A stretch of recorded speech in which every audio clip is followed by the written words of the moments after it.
Hello.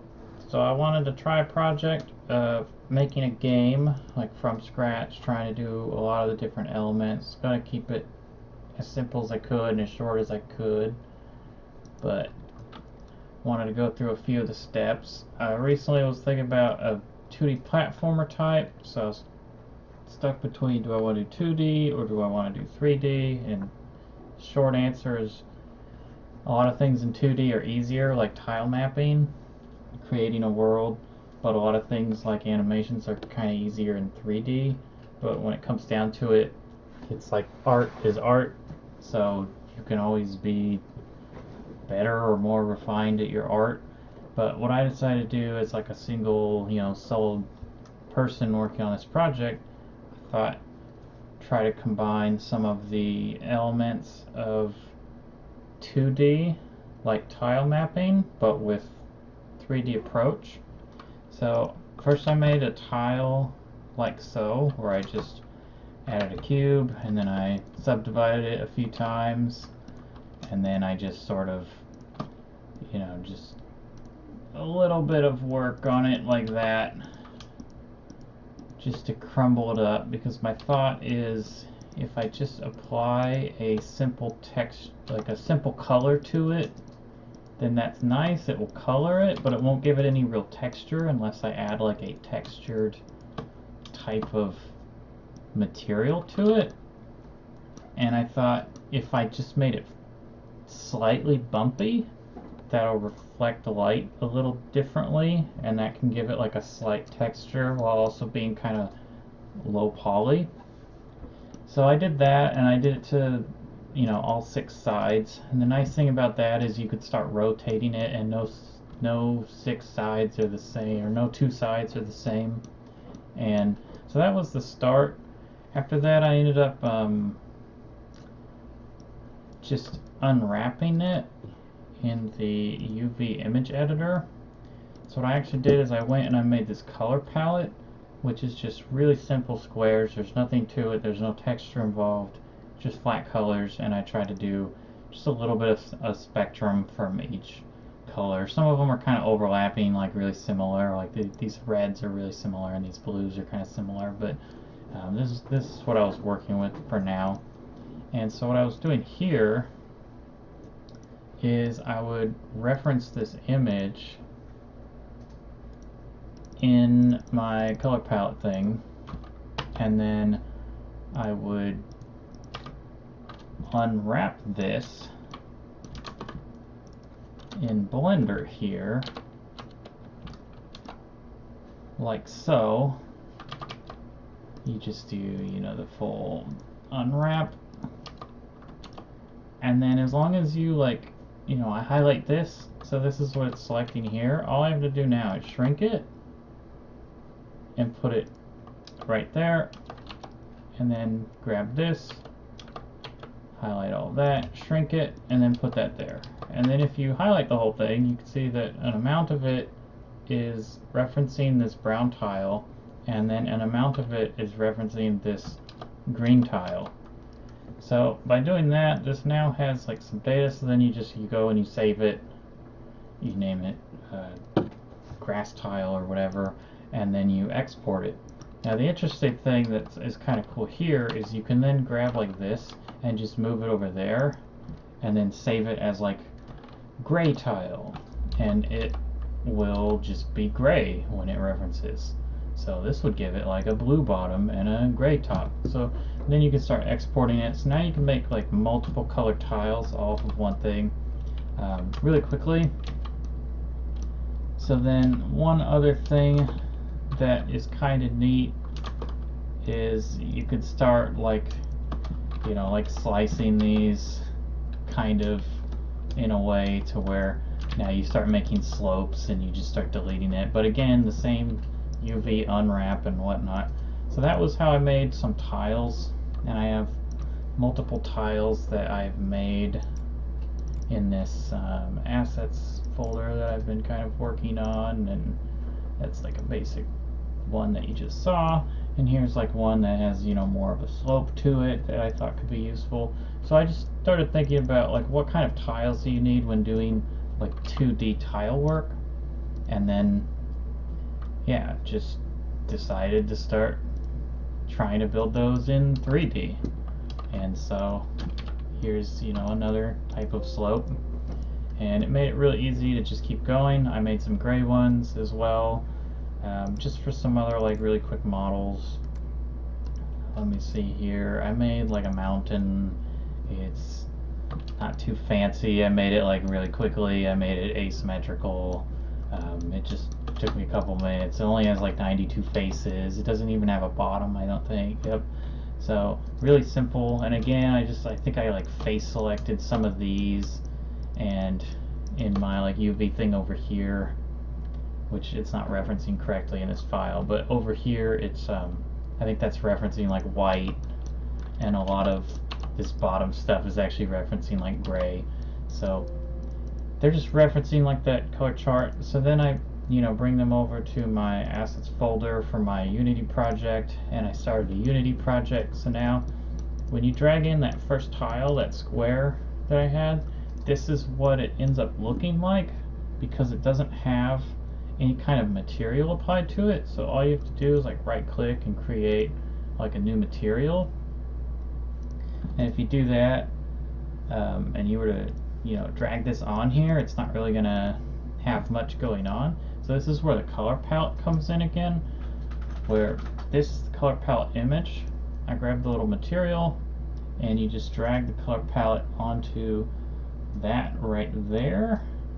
And now I think this is referencing the color palette, which then applies here. So kind of cool how that works. And you know, you can see how that would kill that. And so another thing is I ended up just making like multiple materials, so they all reference the color palette, as you can see.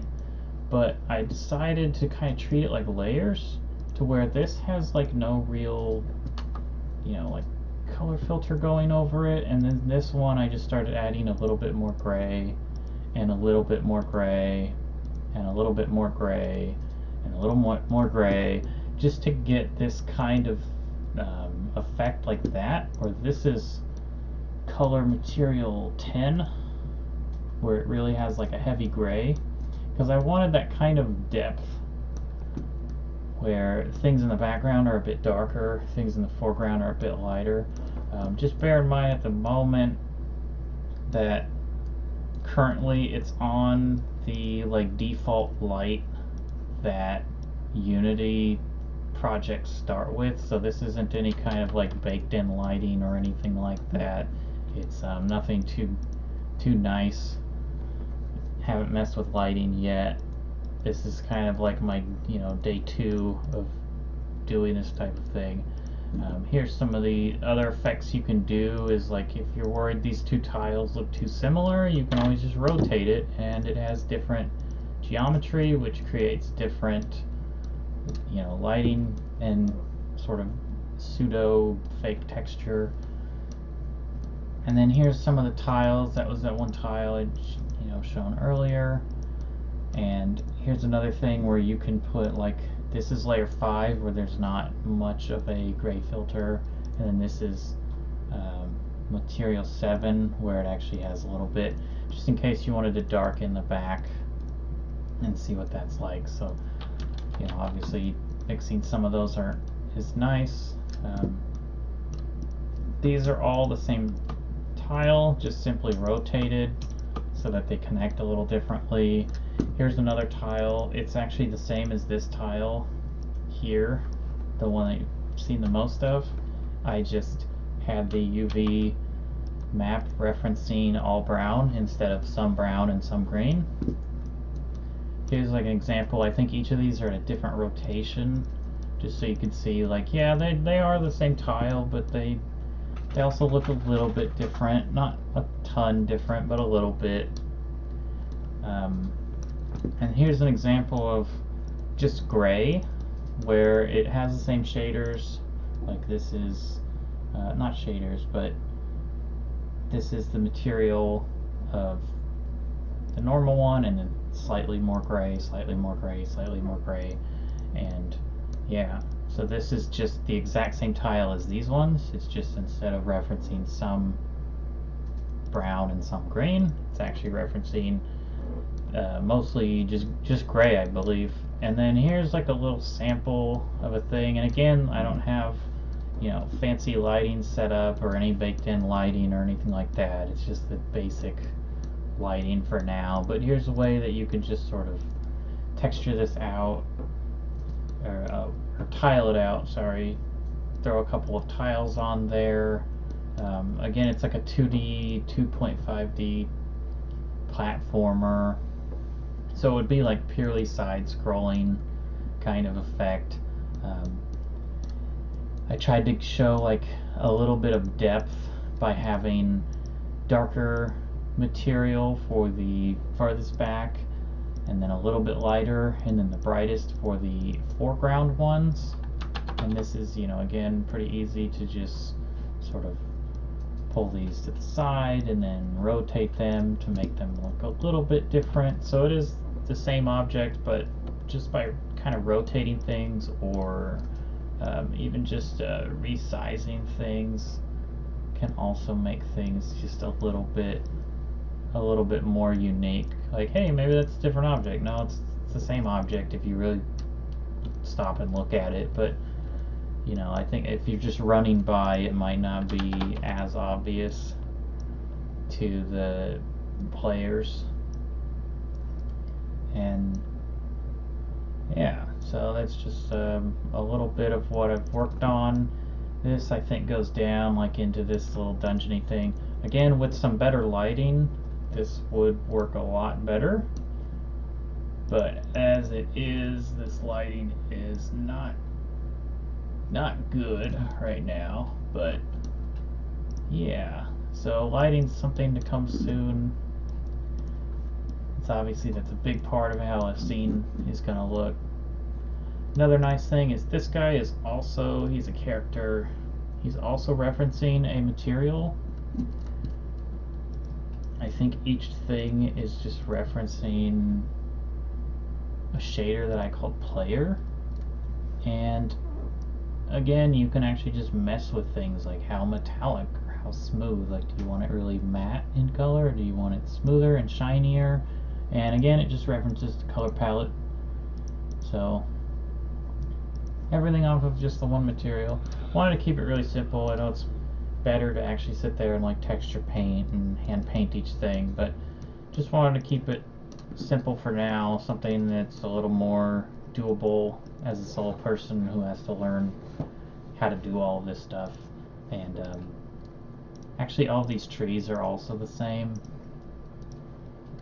just some of them are rotated, some of them aren't, some of them are resized evenly, some of them are like resized to be fatter or shorter, but not. So just try and get a lot of mileage out of work, and this is where I'm at so far. Definitely have a lot to learn. Need to get to actually scripting and getting the character moving and jumping and all that, but wanted to just put together a couple of assets for myself first, just so I have something to script and move around and jump on. And later on need to figure out lighting and baking the light in and to scenes and all of that.